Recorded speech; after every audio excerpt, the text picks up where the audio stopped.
En 1968, un investigador que revisaba un libro contable administrativo colonial en un archivo de Bogotá encontró algo que no encajaba. El documento, un registro burocrático español, seco y preciso de la manera en que solo los instrumentos de la administración pueden serlo, catalogaba 47 cruces fluviales, ordenados destruir entre 1601 y 1611, no porque fueran peligrosos, no porque hubieran fallado. La razón declarada, copiada con la misma letra clerical a lo largo de entrada tras entrada, era que eran imposibles de grabar con impuestos. 47 estructuras, destruidas por decreto. Y la pregunta, que el libro contable no respondía, la pregunta que ningún registro oficial ha respondido desde entonces, es quién construyó puentes de carga en fibra que sobrevivieron las inundaciones andinas durante más de 2 siglos sin metal, sin mortero y sin ningún gremio de ingeniería, y por qué el imperio que los heredó eligió la eliminación sobre la comprensión. El libro contable en sí es poco notable a simple vista. Páginas amarillentas, tinta desvanecida hasta el marrón en los márgenes, la caligrafía de un escribano colonial que probablemente nunca visitó los desfiladeros que estaba autorizando a despejar. Pero lo que desconcierta es su especificidad. 47, no una aproximación, un recuento. Alguien sabía exactamente cuánto sabía, lo que significa que alguien los había relevado, catalogado, evaluado, y luego firmó una orden para destruirlos. Eso no es negligencia. Eso es toma de decisiones administrativa. Para entender por qué, hay que retroceder a las tierras altas de 1400, a un cañón fluvial tan profundo que el sonido del agua te alcanza antes de que lo haga el río, a una civilización que ya había resuelto un problema que los ingenieros europeos no resolverían formalmente durante otros 300 años. Párate al borde del cañón del río Apurímac en los Andes alrededor del año 1400 D.C. y lo que ves, suspendido sobre un vano de 45 a 60 metros, es un puente tejido de hierba y junco andino de las tierras altas, cosechado, torcido, trenzado en cables tan gruesos como un torso humano, capaz de soportar cargas superiores a 800 kilogramos, sin arco, sin pilar de piedra emergiendo del agua, sin perno de hierro ni viga de madera, solo fibra, retorcida en direcciones alternadas precisas, anclada a estribos de piedra en cada orilla, toda la estructura moviéndose levemente con el viento de la manera en que se mueve algo vivo. La persona responsable de esta estructura ostentaba un título, Chaka Camayok, guardián del puente. El papel era simultáneamente administrativo y técnico. El guardián seguía los ciclos de construcción, coordinaba el sistema de trabajo comunal rotativo conocido como mitad y poseía el conocimiento generacional de la geometría del cable que hacía funcionar el puente. Esto no era un arreglo informal. El Chaka Camayok aparecía en el registro administrativo inca en los sistemas de censo de cuerdas anudadas, conocidos como quipus, como un cargo oficial reconocido, con responsabilidades, con rendición de cuentas, con un linaje que transmitía el papel a través de generaciones dentro de familias específicas. El cargo implicaba un cuerpo de conocimientos tan refinado y tan específico a su contexto que no podía improvisarse ni reconstruirse desde cero. Tenía que transmitirse. Cuando llegaron los españoles y comenzaron a presentar informes de inspección entre 1533 y 1545, sus despachos militares confirmaron lo que parecía casi imposible. Estos puentes soportaban el peso de la caballería. Hombres armados a caballo cruzaban puentes de fibra tejidos de hierba, y los puentes aguantaban. La anomalía no es el material. La anomalía es la geometría. ¿Cómo logró un cable de hierba trenzada una distribución de carga tensil que los ingenieros estructurales modernos no pudieron modelar matemáticamente hasta la segunda mitad del siglo XX? Esa pregunta no ha sido respondida. Lo que se sabe es lo que ocurrió después. Los españoles los cruzaron a caballo y luego ordenaron que los quemaran. Para entender por qué, hay que comprender el mundo en que habitaban estos puentes, porque el puente nunca fue solo un puente. Era infraestructura codificada con gobernanza. El imperio Inca Tahuantinsuyu, extendido a lo largo de más de 4.000 kilómetros de camino real conocido como el Chapacñán, no construyó sus puentes mediante un cuerpo central de ingeniería. No había ningún ministerio de obras públicas enviando especialistas a los sitios de los desfiladeros. El sistema era radicalmente distribuido. Cada puente era mantenido por la comunidad adyacente a él, bajo la obligación laboral del MITA, utilizando conocimientos transmitidos a través de familias a lo largo de generaciones. Pedro de Cieza de León, un cronista español nacido alrededor de 1520, que pasó años recorriendo los territorios andinos y registrando lo que observaba, documentó las dimensiones de los puentes y se maravilló abiertamente ante su capacidad de carga en su crónica, publicada en 1553. Contó más de 200 puentes de fibra en todo el imperio. Anotó su regularidad, sus ciclos de mantenimiento, su precisión ingenieril. Lo que Cieza de León capturó, quizás sin comprender plenamente sus implicaciones, fue un sistema de infraestructura pública que operaba completamente fuera de la lógica del suministro centralizado, sin contratos de cantera, sin herrajes de hierro importados, sin gremio de especialistas cobrando salarios de un tesoro estatal. Los puentes existían porque las comunidades que los rodeaban existían y mantenían la obligación de reconstruirlos. Lo que eso significaba para una potencia colonial que intentaba imponer una economía de tributación y extracción era esto: no había ningún nodo financiero que capturar, ningún mecanismo de peaje, ningún punto de apalancamiento administrativo. El puente funcionaba porque la comunidad a su alrededor funcionaba. Elimina la autogobernanza de la comunidad y el puente falla no por debilidad estructural, sino por desmembramiento institucional. Ese es el primer giro, y es el que el registro oficial oscurece con mayor cuidado. Estos puentes no eran primitivos, eran preferibles, autorreparables, de mantenimiento local, sin costo más allá del tiempo humano organizado, y precisamente porque funcionaban a través de la obligación comunal, en lugar de cadenas de suministro centralizadas, eran estructuralmente incompatibles con una economía colonial construida sobre la extracción. No fue la ignorancia lo que impidió a los españoles estudiar y adoptar el sistema. Fue algo más frío que la ignorancia. La lógica ingenieril codificada en la fibra merece detenerse, porque es donde la historia se vuelve genuinamente difícil de explicar.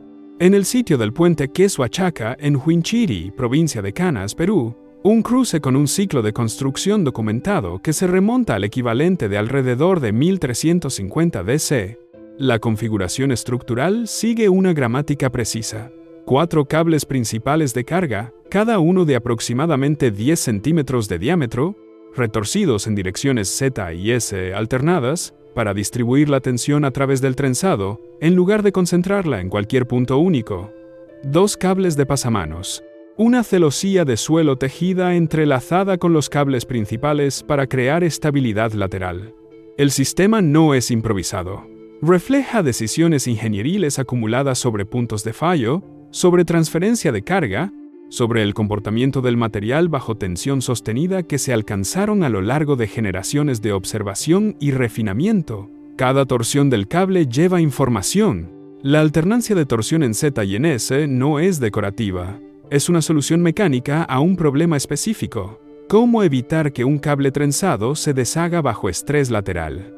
Esa solución requirió que alguien en algún punto de la cadena de transmisión observara el modo de fallo, entendiera su causa y modificara la técnica. Eso es ingeniería.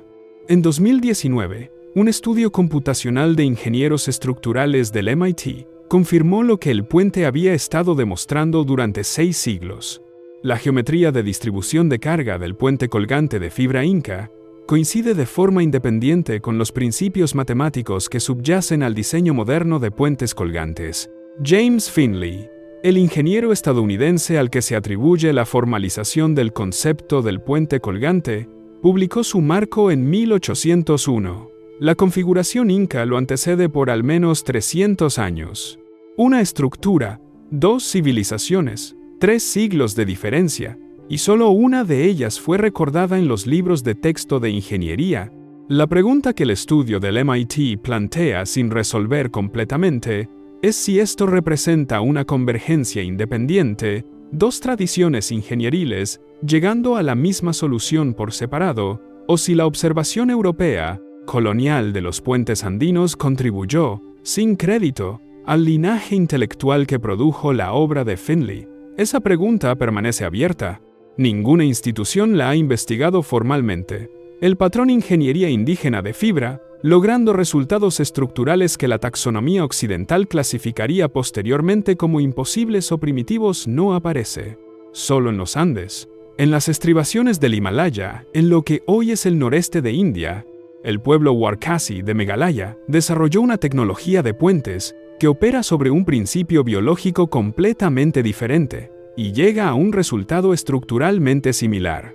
Los Hinking Horre, puentes de raíces vivas, se construyen entrenando las raíces aéreas de los árboles de ficus a través de huecos fluviales durante períodos de décadas, guiando las raíces a través de andamios de bambú, entretejiendo las raíces a medida que crecen hasta que se fusionan en un vano autoportante capaz de soportar más de 50 personas simultáneamente.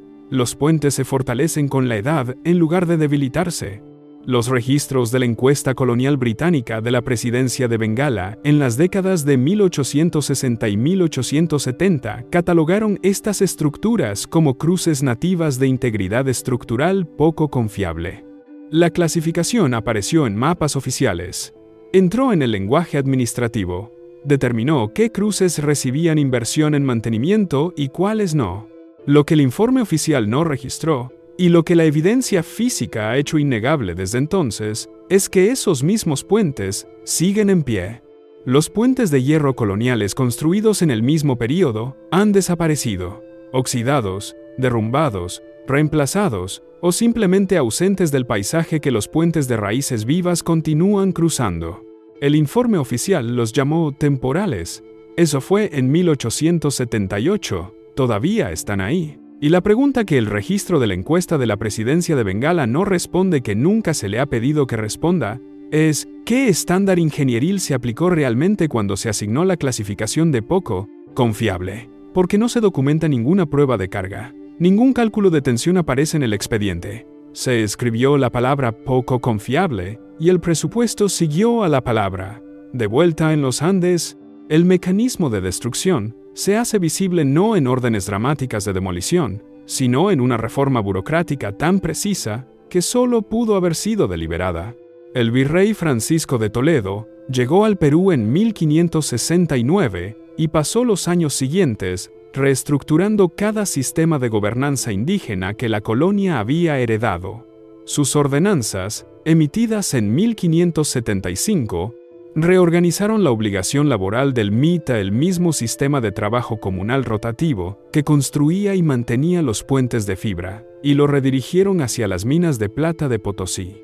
El cronista jesuita José de Acosta, escribiendo en 1590, documentó la escala de la movilización laboral que requería Potosí, miles de trabajadores, extraídos de comunidades de toda la región andina, asignados a la extracción de forma anual rotatoria. Lo que ni él, ni los registros administrativos de Toledo establecen explícitamente, es la consecuencia para la red de puentes. Pero la consecuencia es mensurable. Sin trabajo del MITA asignado al mantenimiento de puentes, el ciclo de reconstrucción anual que mantenía cada estructura en buen estado no podía completarse. Las comunidades no olvidaron cómo construir los puentes. El conocimiento permaneció. Las manos que lo poseían permanecieron. Lo que cambió fue a dónde se dirigían esas manos. La mano de obra que construyó los puentes todavía estaba ahí. Simplemente había sido apuntada hacia algo más rentable. Este es el segundo giro, y es el que hace legible el borrado como política en lugar de accidente. La administración de Toledo entendió, o llegó a comprender, a través de la lógica contundente de la extracción, que el sistema de puentes funcionaba gracias a la autogobernanza comunal. No era necesario demoler los puentes, solo era necesario desmantelar la gobernanza, y los puentes se desmantelarían solos. No se requirió ninguna orden de demolición única. Las ordenanzas fueron suficientes. El registro archivístico de este proceso lleva su propia anomalía. Los informes de inspección de puentes, visitas de puentes, fueron presentados por administradores coloniales españoles entre 1533 y 1600, e historiadores secundarios que trabajaron en el siglo XX han citado al menos 23 de esos informes en sus investigaciones. Sin embargo, los documentos primarios no pueden localizarse de forma fiable en los fondos actuales del Archivo General de Indias en Sevilla. Juan Bautista Muñoz, el archivero español nombrado en 1785 para organizar y catalogar los registros coloniales bajo la reforma administrativa de José de Gálvez, compiló un inventario que se convirtió en el marco de navegación de toda la colección. Investigadores que trabajaban hasta la década de 1780 citaban documentos de inspección de puentes que habían consultado directamente. Una vez que el catálogo de Muñoz fue completado y el archivo fue sistematizado, esos documentos se volvieron difíciles de rastrear. Si se perdieron, se archivaron mal bajo diferentes encabezados de clasificación o fueron retirados durante el proceso de reorganización es una pregunta que los registros actuales del archivo no responden. La brecha no está anunciada. No hay ninguna nota al margen que diga estos archivos han sido retirados. Simplemente hay una ausencia donde debería haber una presencia y un catálogo que no registra la ausencia como un problema. El archivo sabe dónde está todo. Excepto esto. El peso político de la red de puentes se hizo plenamente visible en 1780, cuando José Gabriel Condorcanqui, conocido como Túpac Amaru II, lideró la mayor rebelión indígena de la historia colonial andina. Sus fuerzas, moviéndose por un terreno que los caminos coloniales españoles no podían atravesar eficientemente, utilizaron la red de puentes de fibra superviviente para coordinar los movimientos de tropas a través de los desfiladeros. La lógica geográfica era precisa. Los desfiladeros que hacían necesarios los puentes también dificultaban la persecución colonial. Altas paredes de piedra, agua rápida abajo y un cruce que la rebelión controlaba y el ejército colonial no. El comandante español José del Valle, respondiendo a la realidad táctica, emitió órdenes de cortar los puentes. El número de cruces cortados durante la campaña militar está registrado en despachos conservados en el Archivo General de la Nación de Lima, al menos 11, posiblemente más. Lo que los despachos no abordan es lo que ocurrió después de que la rebelión fuera reprimida en 1781 y Túpac Amaru II fuera ejecutado en la plaza principal del Cusco en mayo de ese año. Los puentes cortados no fueron reconstruidos. El gobierno colonial no hizo ningún esfuerzo administrativo para restaurarlos. El lenguaje en los registros posteriores cambió. Los cruces que habían sido etiquetados como puentes en documentos anteriores comenzaron a aparecer bajo una clasificación diferente. Después de 1781, el gobierno colonial dejó de llamarlos puentes. Comenzó a llamarlos obstáculos. La transición a la independencia peruana en 1825 podría haber revertido esta trayectoria. No lo hizo. La nueva república enfrentaba una presión familiar. La necesidad de demostrar modernidad a los socios comerciales e inversores europeos, y la modernidad en el vocabulario infraestructural de la década de 1820, significaba hierro y piedra. El primer puente colgante de hierro importado de Gran Bretaña llegó en 1826. La planificación de la infraestructura nacional priorizó los cruces de diseño europeo a lo largo de las rutas costeras y comerciales. El sistema de puentes de fibra, todavía funcional en las tierras altas rurales en esa fecha, todavía mantenido por comunidades que habían preservado el conocimiento de construcción a través de generaciones, fue formalmente excluido del presupuesto nacional de infraestructura. Las tierras altas peruanas no carecían de puentes, carecían de presupuestos para sus puentes. Los cruces de fibra que quedaban envejecían sin apoyo institucional, mantenidos únicamente por las comunidades que dependían de ellos, invisibles a los documentos de planificación que se redactaban en Lima por hombres que nunca habían cruzado un desfiladero de las tierras altas sobre hierba trenzada y sentido que aguantaba. La independencia cambió la bandera. La lógica del borrado no cambió en absoluto. El borrado fue formalizado bajo el presidente Ramón Castilla, quien gobernó el Perú durante la mayor parte del período comprendido entre 1845 y 1872, y convirtió la modernización de la infraestructura en una seña de identidad de su administración. Los decretos de obras públicas emitidos entre 1855 y 1870 clasificaron los cruces de puentes de material orgánico como peligros para la salud pública insalubres, estructuralmente poco confiables, incompatibles con los estándares modernos de tránsito. Al menos 14 puentes de fibra de las tierras altas fueron desmantelados bajo estas órdenes. El detalle llamativo es lo que precedió a las órdenes de demolición. Nada. Ninguna inspección ingenieril, ninguna evaluación estructural, ninguna prueba de carga. Ningún ingeniero viajó a estos sitios, midió el diámetro del cable, evaluó los puntos de anclaje, calculó la relación vano-carga. Los puentes no fueron inspeccionados, simplemente fueron reclasificados. Y la reclasificación, en la gramática administrativa del siglo XIX, era suficiente. Una vez que una estructura era etiquetada como insalubre, el presupuesto seguía a la etiqueta. Los equipos de demolición seguían al presupuesto, y el conocimiento incorporado en esas estructuras, en el ángulo específico de torsión de los cables, en la geometría de la celosía de suelo entrelazada, en la configuración del anclaje refinada a lo largo de 5 siglos de inundaciones y peso, quedó sepultado bajo los escombros de la modernidad.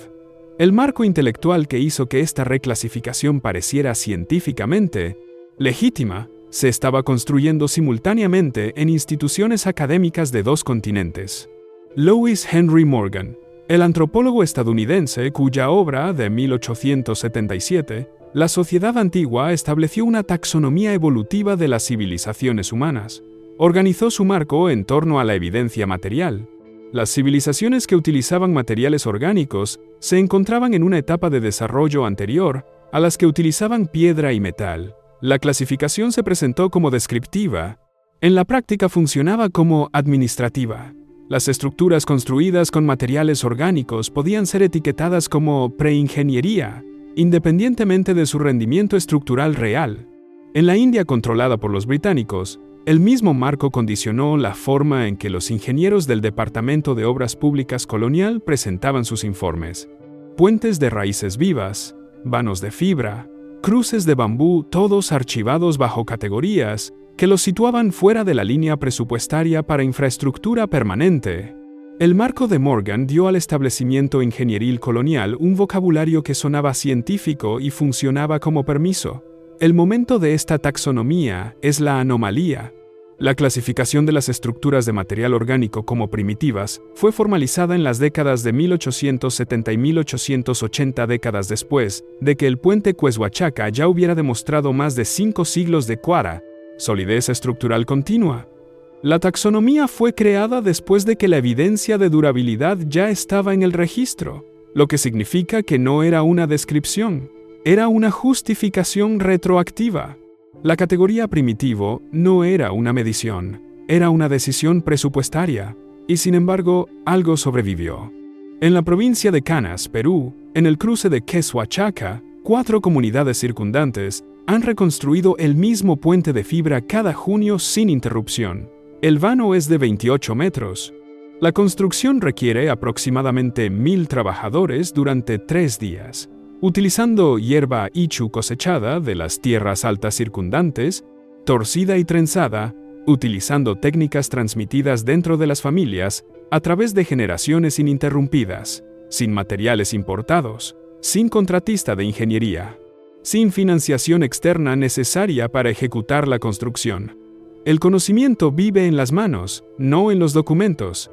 Se enseña mediante demostración y se refina mediante la práctica, y lo llevan hacia adelante familias que han estado haciendo esta cosa específica, en este lugar específico, desde antes de que llegaran los españoles. En 2019, el Dr. John Ochsendorf y sus colegas del MIT publicaron un análisis computacional de la estructura de Queshuachaca, confirmando que su geometría de distribución de carga satisface los estándares modernos de ingeniería estructural para el diseño de puentes peatonales. El puente funciona, siempre ha funcionado. La institución que lo confirmó no era una escuela de ingeniería, era un laboratorio de ciencia de materiales, en una universidad de investigación que tenía las herramientas y la curiosidad para hacer la pregunta que el establecimiento de ingeniería no había hecho. El reconocimiento oficial del puente no provino de un ministerio de infraestructura, sino de la UNESCO, que añadió la ceremonia anual de reconstrucción a su lista de Patrimonio Cultural Inmaterial en 2013. Obsérvese la palabra ceremonia, no puente. no técnica de ingeniería, no metodología de construcción, ceremonia. Este es el tercer giro, y es el que se cierra alrededor de la historia como un segundo borrado. El puente fue salvado al ser llamado una ceremonia. El conocimiento ingenieril que debería haber entrado en la literatura de ingeniería civil como un estudio de caso en geometría tensil y gestión distribuida de la construcción, fue reclasificado como patrimonio cultural, preservado técnicamente, pero en cuarentena respecto a la disciplina que lo eliminó, intangible, lo que es otra manera de decir, presente, pero inconmensurable, visible, pero inclasificable como conocimiento, fue salvado al ser llamado una ceremonia, lo que es otra manera de decir que fue contenido. En los archivos de Sevilla y Lima, el silencio en torno al Chacacamayoc, los guardianes del puente, tiene su propia forma. Los registros administrativos coloniales rastrearon el nombramiento de funcionarios indígenas bajo la gobernanza española durante gran parte del siglo XVII. Los nombramientos de guardianes de puentes aparecen en estos registros hasta alrededor de 1620. Después de esa fecha, el cargo desaparece del registro administrativo por completo, no abolido por decreto, no reemplazado por un nuevo título, no transferido a una categoría administrativa diferente, simplemente ausente. El registro se detiene. Las comunidades que poseían el conocimiento no se detuvieron.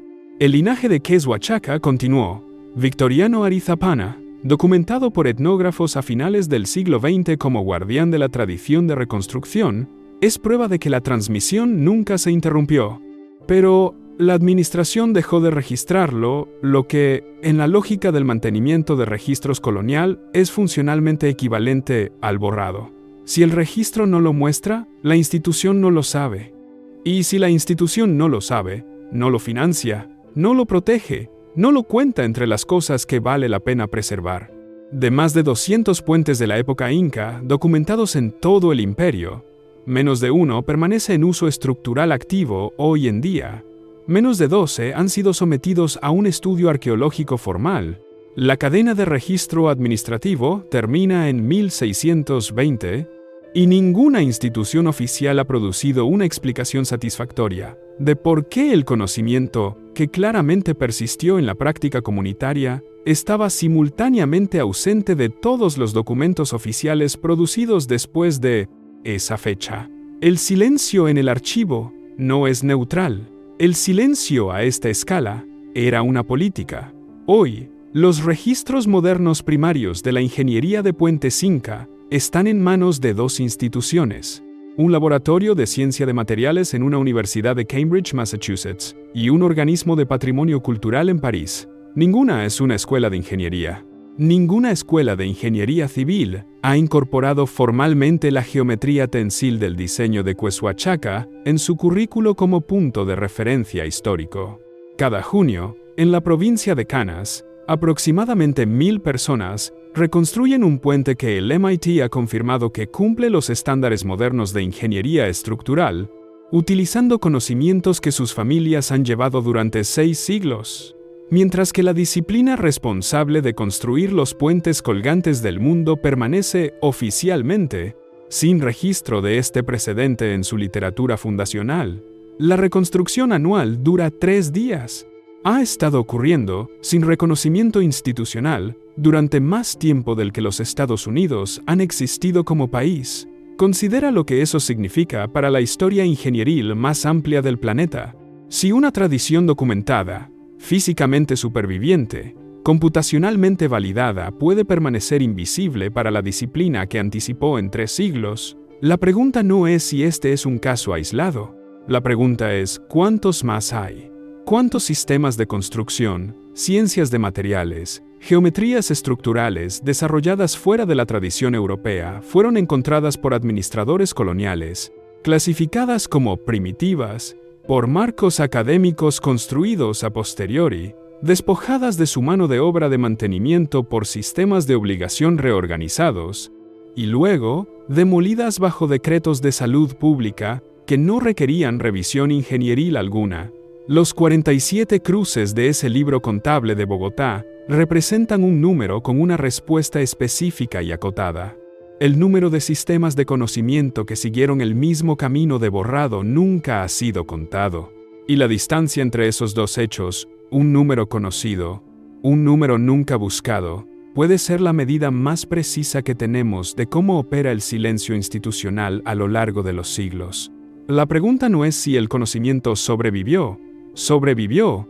La pregunta es, ¿quién decidió que no contaba a través de qué instrumento administrativo, bajo qué marco intelectual, en nombre de qué versión del progreso, y si esa decisión, vestida con un lenguaje diferente, todavía se está tomando en algún lugar en un archivo que aún no ha sido abierto, en una categoría que aún no ha sido examinada, en una clasificación que parece descripción, pero funciona como borrado?